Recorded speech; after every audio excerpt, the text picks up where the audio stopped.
I know this is going to be a tough one for some of us, for some of you. But listen, we are not new to tough experiences or situations. If we were, we wouldn't be the alchemists, right?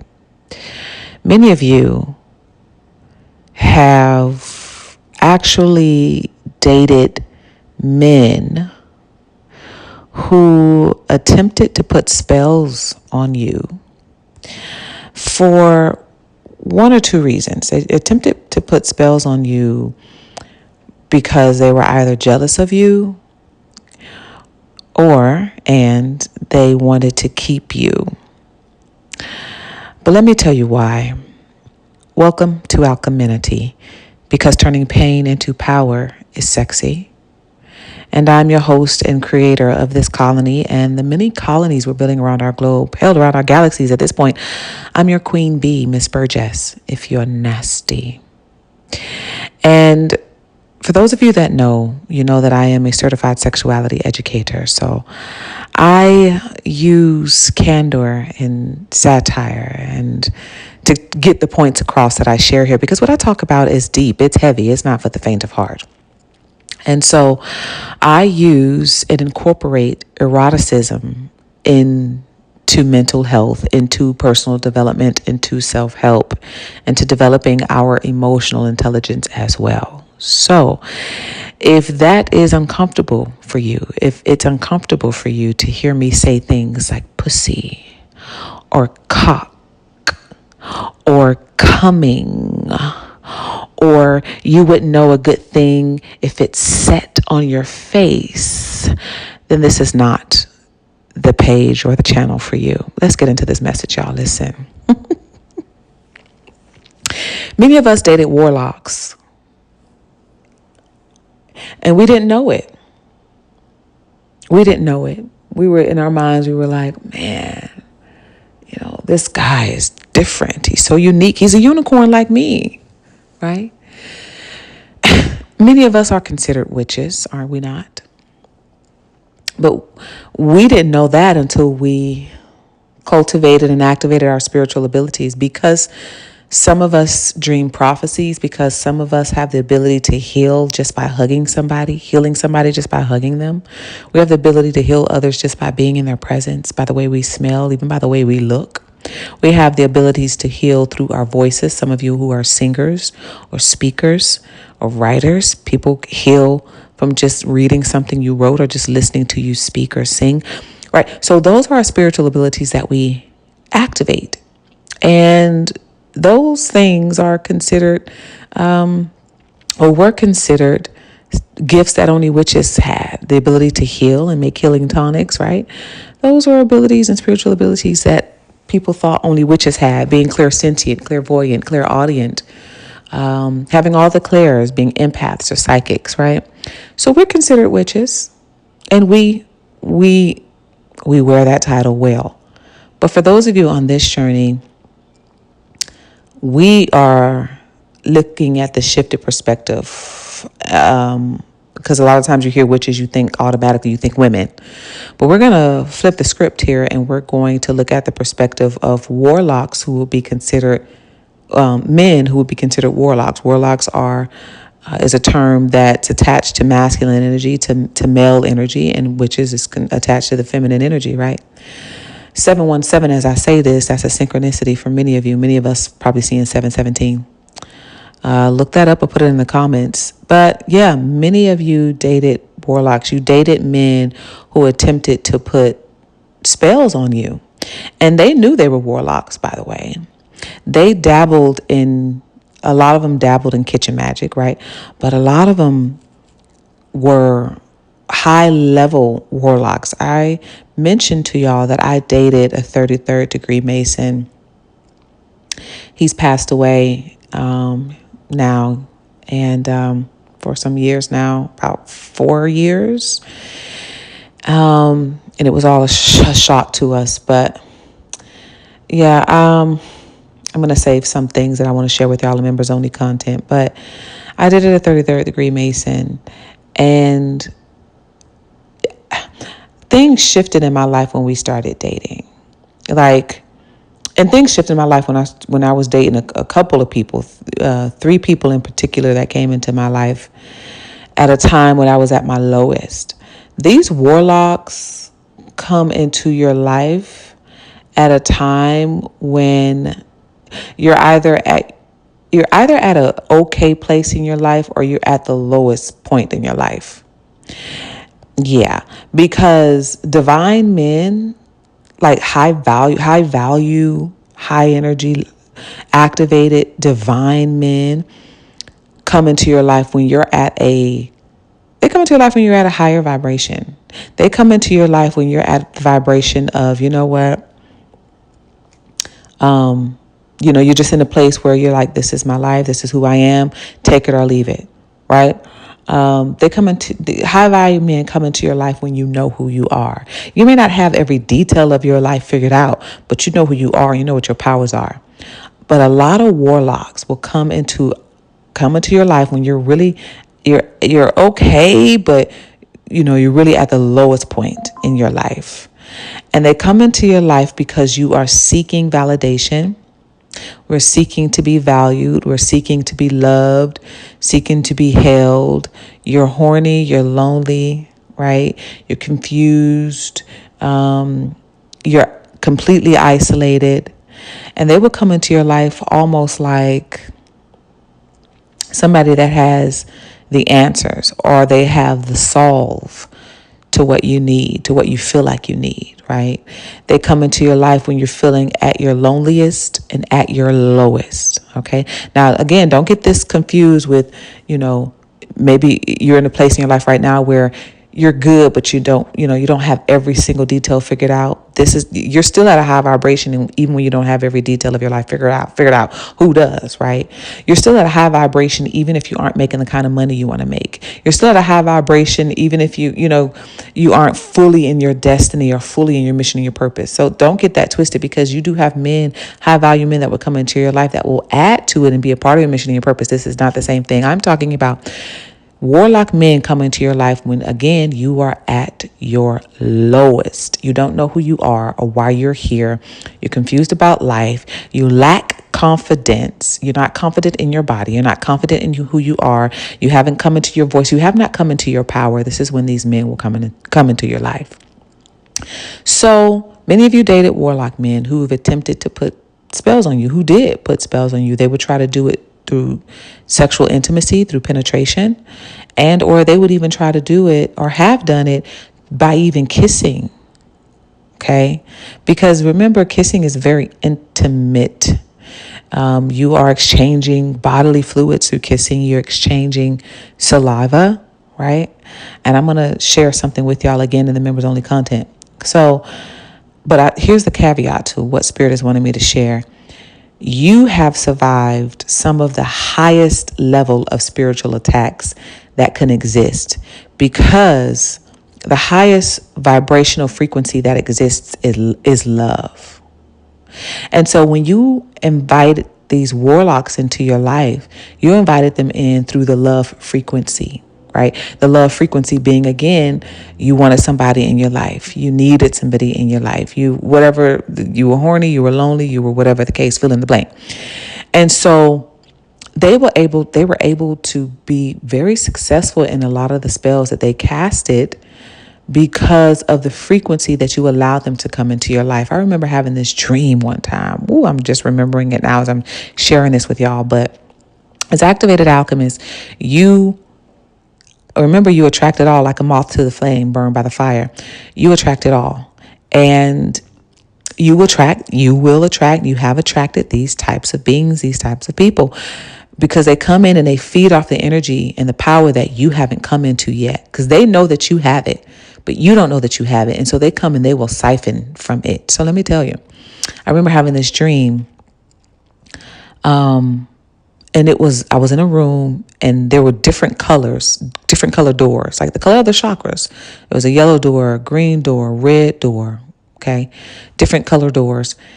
And there was this man wearing red, and he looked just like the man from Princess and the Frog. He looked just like the voodoo man from the animation Princess and the Frog. He dressed just like that. In the dream, he had on the hat and the slick suit, and he was dressed fully in red. The top hat was red, and the suit was red, and and he was tall, really tall and really skinny. And he bowed and put his hand out, and he said, "May I come in?" And I looked at him and I said, "No."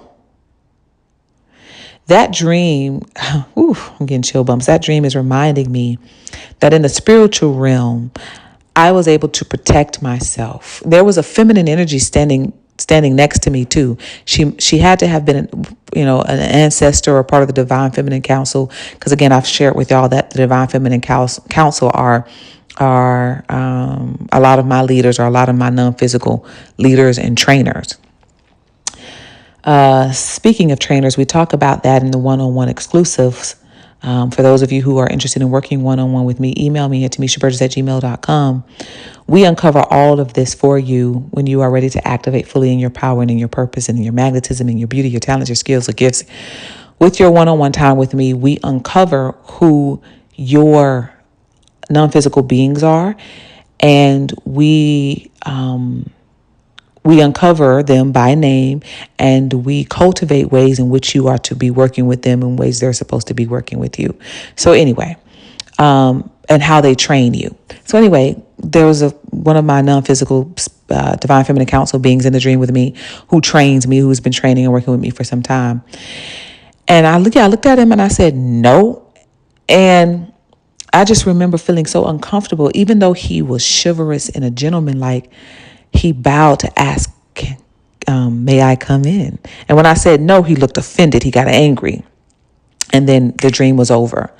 Now, y'all know, I just recently watched Sinners, by the way. If y'all seen the movie Sinners, I just recently watched it. And I'm thinking about it because in the movie, it's in most vampire movies, right? You have to what? You have to allow them in. They can't just walk in. You have to allow them in. Even with us being vessels, when we call on certain spiritual beings, although we are vessels and we activate certain spiritual beings to the goddesses to have their way through us, we are allowing them in by calling them in. They can't just walk in. There's, people say walk-ins. They can't walk in unless you've opened a vessel or a portal within yourself for them to do that. Yeah. Red representing the root chakra, okay, right? Also red on the flip side of that. Now we talk about red and the root chakra in our power here as alchemists, but there's a flip side, right? You have the heaven and the hell. The red, that man wearing the red suit and the red hat also could represent him being something wicked, being represented by the devil, so to speak. Okay. So for him, when he asked and said, "May I come in?" and he had the smile on his face, and when I rejected him, he was pissed that I rejected him. So I know from that dream, remembering that dream, that I've always had some sort of spiritual covering and spiritual protection, but I was able to even protect myself in the spiritual realm, because if I had said yes, then we'd be having a whole nother conversation right now. And so, but in my waking life, I had this dream when I was dating the 33rd degree Mason. Now, the 33rd degree Mason taught me a lot of things because he had a lot of knowledge. That's what they do, right? That's what the whole Masonic practice is wisdom. It's them being taught the ancient wisdom and the ancient secrets from this ancient secret scroll. So they have been made privy to wisdom and knowledge that we weren't made privy to. We had to come into this knowledge on our own. There was no books around teaching us this stuff. There was no books teaching me what I'm sharing with you here on Alcheminity. This is all from one-on-one experiences in my own life, my own awakenings, my own aha moments, my own epiphanies, my own death and rebirths, my own odyssey through the dark night of the soul uncovered these truths. And this is what I share with y'all. And y'all can go and confirm it for yourselves. But we didn't have books and stuff like that, but they did. They had the access to a lot of this ancient wisdom. And so did he. So he did teach me a lot. But on a personal level, he was detrimental to my mental health and even to my physical health. And again, I'm going to share some things in members only content because I don't want it to be completely public. But I'm going to share some things about what I was going through in my life and the time that he came in and how my life seemed to spiral after him. Yeah. And I remember seeing like, he would have like a certain smirk on his face. There's some things I'm going to share in the members only content. Remember earlier I mentioned about kissing being very intimate in the exchange of saliva. And the exchange and the kissing, some of the spell work that he did through the exchange of his saliva. And I'm going to tell you how I know that in the members only content and what to look out for if you are on the beginning stages of your journey through the odyssey of yourself. If you're in the beginning stages of healing your root chakra, these are some of the tethers you need to be aware of how to untether and how to heal. Okay. So many of you as alchemists, those of you who did not yet know who and what you are and how much power you were going to be activating, what your missions and your purposes are, we dated warlocks. All of us did. We dated warlocks. We dated men who manipulated energy for one of two reasons. They were jealous, okay, of you, meaning they were jealous of your gifts because the man I was dating was a 33rd degree Mason doesn't mean he had gifts. It doesn't mean he had talents or gifts. It just meant that he was knowledgeable about things because he studied them, right? Knowing and being are two different things. And so a lot of the times when we met these warlocks, and he wasn't the only one, there were two others that came along after him. And I told this story before about the person who threatened to kill me and my entire family because I wouldn't date him. He was one of the ones that tried to do the kitchen magic. And then there was one other African guy that I met and was dating for some time. And he and his sister did some kitchen magic things too. Yeah. Anyway, we'll talk about that in the members only content because I really want to break some things down for y'all. But again, just because they know things doesn't mean they are the thing that they know, right? So when they meet you, when warlocks meet you, they see your halo, so to speak. Even though you're not fully in your activation, they see you as the chosen one, even when we didn't know it. They can see the God, so to speak, in you. They can see the power. They can see the gifts in you. They can see the energy in you, and they want to siphon that. I just seen in my mind's eye, I just heard and seen somebody sipping, from a straw, from a cup, and you can hear that, but that, from a like a styrofoam cup. It sounds like when you got to the end of a smoothie in a styrofoam cup with a straw, that slurpy sound that you're trying to get that last little bit. That's what I'm hearing, like a slurpy kind of sound. But that's how they see your energy. That's how they want to suck it up. That's how they suck it up. That's how they absorb your energy, through intimacy, through sex, through kissing, just by being in your energy. Because again, they don't have the power that you have. And in order to do some of the things that they want to do or try to do or manifest or create, they need your power to do it. Okay, so let's think of Ursula and the Little Mermaid. Little Mermaid, she had the talent, she had the gifts, right? But Ursula knew certain rituals in order to absorb those gifts. So Ursula wasn't talented. Ursula wasn't gifted. She just had some knowledge on some shit and how to siphon power, right? That didn't make her talented or gifted. She just knew some things. And so she was able to manipulate and absorb Little Mermaid's talent, but only because the Little Mermaid gave her access to do it. So here's what I constantly remind myself of. Nobody has the power over me. Nothing has the power over me. And this is a constant reminder that I tell myself even daily today, okay? Because I have to remind myself, because when things shift in my life, like, I still go through things, y'all. I go through things that I don't always talk about, right? We still go through things. We're in these human physical bodies. We still go through things. People still piss us off. Situations, circumstances rise up. People try you. Things will piss you off and you're like, fuck, But I have to constantly remind myself that there is no thing or no one that has the power over me unless I give it to them. So the Little Mermaid, right? Ursula couldn't have had power over her and taken her talents or her gifts unless Little Mermaid gave her access to do it. And she did she not? And that's the only way Ursula was able to take her gifts. And so going back to the man in the dream, the only way he would have been able to get in is if I had let him in. So the warlocks that I dated in my life, the only way they were able to get in is because I let them in. And you let them in when you are at your weakest point in your life, right? When you're at your lowest mentally, emotionally, financially, physically, like you're looking for a saving grace, right? And so they come in. And don't get me wrong, I'm not saying there's no such thing as a hero. There is, right? We see our stories of the Cinderellas, right? Or the Sleeping Beauties, right? You do have that, but you have to already, even Cinderella was in her power, even though she was with the evil stepmothers and the evil stepsisters. She was still very much in her power. Why? Because she didn't let them take her voice. She still would sing. She didn't let them take her glow or her happiness. She still frolicked around with the animals.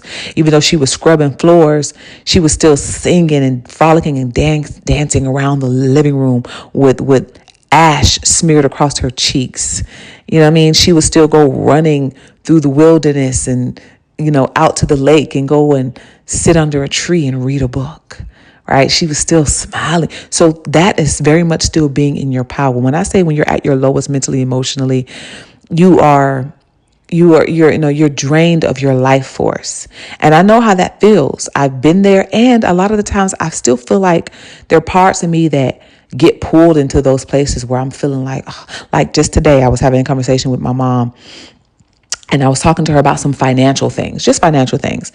And I'm like, I find myself a lot, because we live in this world and the way things are, I do find myself, as most humans do, we find ourselves being pulled by financial constraints, And so I really have to put forth my energy, my alchemical energy, to alchemize the frustrations that I have around finances sometimes, right? So I'm putting this video out a little late today. This video is going to go out the time I'm recording it. My birthday is May 14th. So whenever you listen to this, either my birthday is now as you're listening to this, or it just passed. And I was trying to figure out what I want. I was like, I really want to go out of town. I really want to go take myself on a nice, international little vacation. I want to try to use my travel benefits and go somewhere. And, you still got to pay money because you got to pay for hotel. You got to pay for transportation. We still got to pay taxes on international travel. And then on the other hand, I'm thinking about my bills, right? My sister and I, we roommate. We just moved into another apartment and the rent is higher. And still got higher rent and still got other bills to pay, still just dealing with other stuff that needs to be taken care of financially. And so I'm like, what I'm saying is I get pulled in some of the same, energy types of things.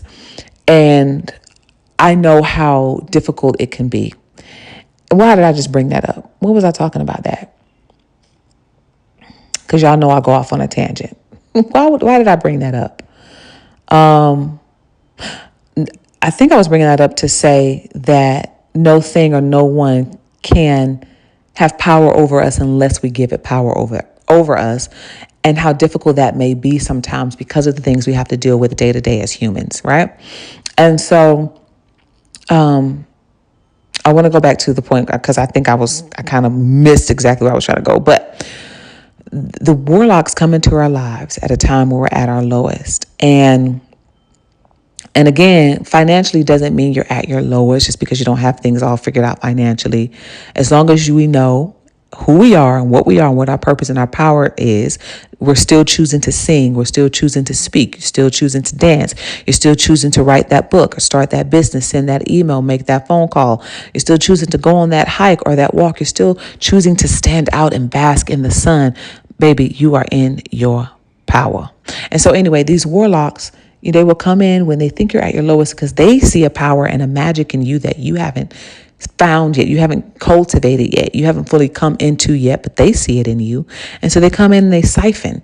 And so when I met these people, okay, because I said, I know for sure there were 3 that I met.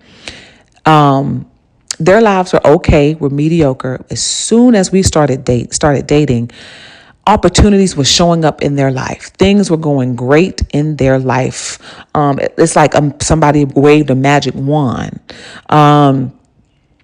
something wasn't working out for them. All of a sudden it's working out for them. They're getting whatever opportunities. They're attracting more women. Like, this happens when you meet a divine energy. When you meet a divine feminine energy, we multiply things, do we not? Right? You give us sperm, we make humans. You give us groceries, we make a meal. Give us a house, we make a home. So it's that thing. But imagine that, being a divine feminine and an alchemist, being a divine feminine and a chosen one who hasn't fully come into your power and knowledge of who you are yet, and you meet a warlock who sees that in you, they are slurping it up through the straw. But I want to say that if you're here and you're listening to this right now, you have survived the worst of warlocks that could have come into your life. There won't be any more. Some of you have beat the grand master of warlocks. They can't come in anymore because now they know who you are. So if anything, they'll be more afraid of you, right? But you have survived the worst of dating experiences. You have survived, again, stalkers, men who threaten to take your life, to kill you. Yeah. You have survived men trying to put spells on you.